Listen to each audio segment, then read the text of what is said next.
Magandang araw sa inyo mga katuwang. Ako po si Brother Ryan America, disciple preacher ng El Shaddai Tapat Chapters. Welcome sa ating Almusal for Our Soul ngayong araw ng Huwebes, March 6, 2025.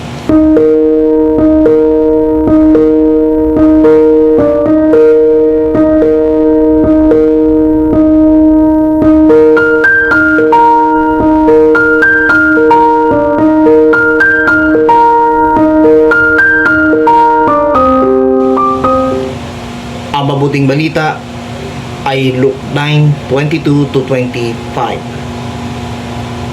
Sabi ng umpisa ng Ebanghelyo, noong panahong yon, sinabi ni Jesus sa kanyang mga alagad, ang anak ng tao ay dapat magtiis ng maraming hirap. Itatakwil siya ng matatanda ng bayan, ng mga punong serdote at ng mga eskriba. Ipapapatay nila siya, ngunit sa ikatlong araw ay muling mabubuhay.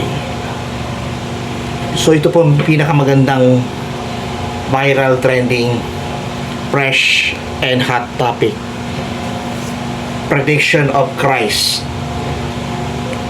on His Paschal Mystery. Yan po ang ibig sabihin sa pangalawang araw ng pagsisimula ng panahon ng Kwaresma. Ipinaalam ng Panginoong Yesus sa mga alagad na dadanasin muna niya ang napakaraming hirap. Itatakwil si Jesus ng mga patanda ng bayan, mga punong serdote at mga eskriba, at siya ipapapatay sa pamagitan ng pagpapako sa krus. Subalit pagdating ng ikatlong araw, siya po ay muling mabubuhay. Yan po ang medyo hindi maintindihan ng karamihan ang ibig sabihin ni Jesus. Yan po'y parang prediction o hula ng Panginoong Jesus tungkol sa mangyayari sa Kanya, o yung tinatawag ng mga huling araw ng Panginoong Jesus sa ibabaw ng lupa. Yan po'y parang anunsyo ng Panginoon sa lahat ang magiging hahantungin ng Panginoon. Malamang yan po ang kahulugan ng panahon ng Kwaresma, mga katuwang.